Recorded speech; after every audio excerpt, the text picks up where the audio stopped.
Hi, I'm Katie Kempner, and we're here at the 3% Conference doing an episode of Perspectives.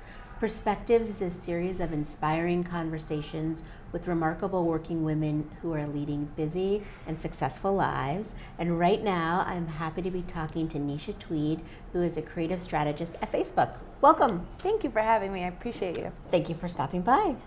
So I know you're stopping by because we're here at the 3% Conference, and you were on a panel today, right? Yes, I was. I was on the Next Creative Leaders panel, and it was an amazing opportunity that came out of a partnership with 3% Conference on the One Club, where they had asked people to nominate female leaders at their companies to, for this honor of being looked at as the future of creative. To be honest, I didn't know I was nominated. Well, congratulations for winning. I know. It was such a surprise. I got an email that was like, congrats, we need to do an interview. And I was like, for what? What happened? This is amazing. And then 4 of the fellow honorees were on a panel this morning, and so that was really awesome. And what did you talk about? We talked about our different paths, and it was really great that we all had very different experiences and kind of what got us to where we were, and then talked about what we saw coming for the future generations and what companies, especially agencies, could do to help retain talent, recruit talent, and then just giving advice to the younger generation. Well, let's start with your path, because you've had a pretty interesting path so far, with a lot more to come. Yeah. So I started off at an advertising agency. I actually moved to New York, packed one suitcase, and had a freelance job. And came to New York for this freelance job and said I was just going to stay here and see what happens. That turned into 4 or 5 other agency jobs, and made it to a CD level, and had a great team underneath me, and worked with a lot of amazing people. Did a couple of award-winning campaigns.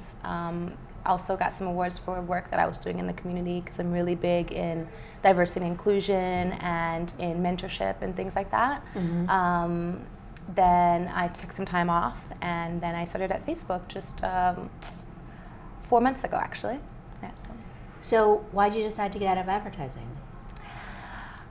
I don't know if it was a conscious decision to get out of advertising. I decided to stop working because I needed to refocus. I had been working so much for so long and had given so much of myself that I felt like I kind of lost that, and I was starting to feel like my health, my relationships, a lot of different things were being negatively affected. And partially it's because I do realize that I am ambitious to a fault. And I do too much, and I think that like a lot of women have that struggle. And I'm from the Caribbean, and I found Caribbean women especially are consistently doing the most. So I needed to take that break and to set boundaries for myself and prioritize my relationship. I was also planning my wedding, and rest. And I also actually worked on a lot of projects that were like close to my heart. So that was good too. Well, I think you bring up a really interesting thing, because young women and men, but we're going to focus here more on women, often, before they have children, or if they're not having children, when they're single especially, or, they really, really push themselves.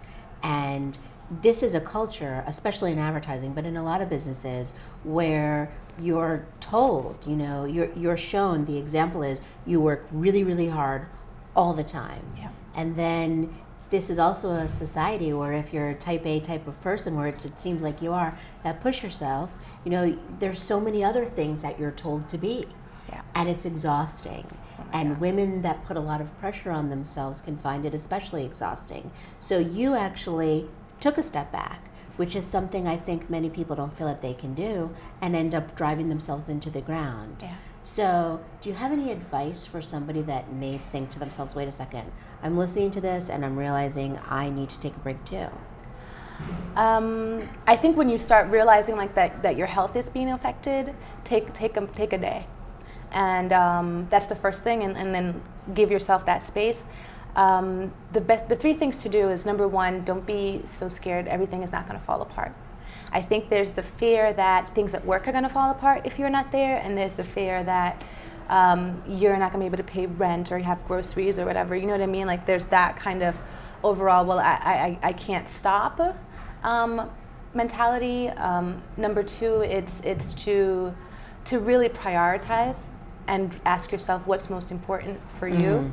I told a story on the panel earlier about when I first started, I had 2 roommates that were nurses, and I very quickly learned what a bad day was, and that nothing that happened in my office in comparison to their hospital was ever bad.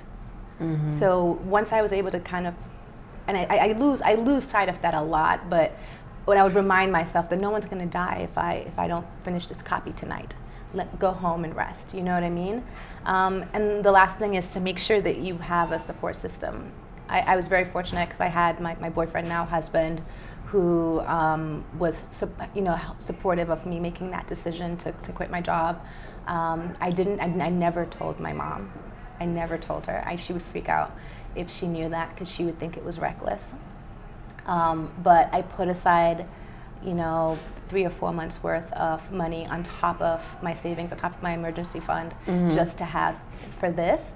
And I reached out to all of my contacts and said, hey, just so you know, I'm going to freelance, so if you need any work, call me. Then I took a good 2 weeks off and did nothing, and then people started calling me. So it's great because you feel so scared that like everything is going to fall from underneath you, and it really doesn't. And that fear really can hold people back from anything, from making any change. If you feel you need a change for, maybe not as drastic as what you're talking about, but women especially, I think, get fearful to make a change. Oh my God, it's because it's terrifying. Because what's going to happen? What if you never have another job? Like, what if this happens? And it's so easy to get caught up in that. And I think that whole experience actually has taught me that I can do anything. It's going to be fine. And to be honest, like I've been in, like I got lost in Mexico one time. My green card was expired, and I had to go like take a backdoor taxi to cross the border and all this crazy stuff. And like when I think of that, and I'm just like, oh, and then I was scared to quit my job, But you get so caught up in your head. Well, you mentioned diversity, and that's something that's very interesting to you, and that's really what this conference is about. Can you talk a little bit about what your interest is and how it fits into your career goals? I would like to see more people like me in agencies. I think that a couple years ago I worked on the 2010 census campaign, and having learned about the makeup of America, I was like, holy crap, like why aren't agencies reflecting that? Why aren't more companies reflecting that? You know what I mean? And being in rooms with people where even just being from different places and having conversations and concepting and ideas come up that become so much better because it's just like, oh, did you know in Japan this means this? And it's like, oh, actually in India this is this. And then you start putting stuff together, you create something new and beautiful. I think we're limiting ourselves by having a lot of the same type of people and the same type of thing in an agency environment. And I realized that to get more people to come in, you need to have more people there. Because, if I asked you to name me 3 people that you think are really awesome to come in for this job interview, the chances are your friends are like you. The same thing with me. So automatically asking the two of us being very different, now we've got a wider pool of people. So that I think is really helpful, and then creating an environment that's inclusive. I think that's what everybody's struggling with right now. I have seen progress in the past like 8-10 years with more people of color and more women being in the workplace. I just think that there's not enough at a high level, and there's not enough that inclusion that makes people feel like comfortable to be someplace and to be themselves, and they're not going to stay. Yeah. And that is a shame, because you're right. I mean, we want our companies to be indicative of the people that we're trying to reach. Exactly. So I like to end my interviews by asking if there's one piece of advice that has helped guide you throughout your career so far. Could you share it with us? Yes. 2 pieces actually, and I know you asked for one, but I would gladly accept 2. Thank you. No. The first one is to pay it forward.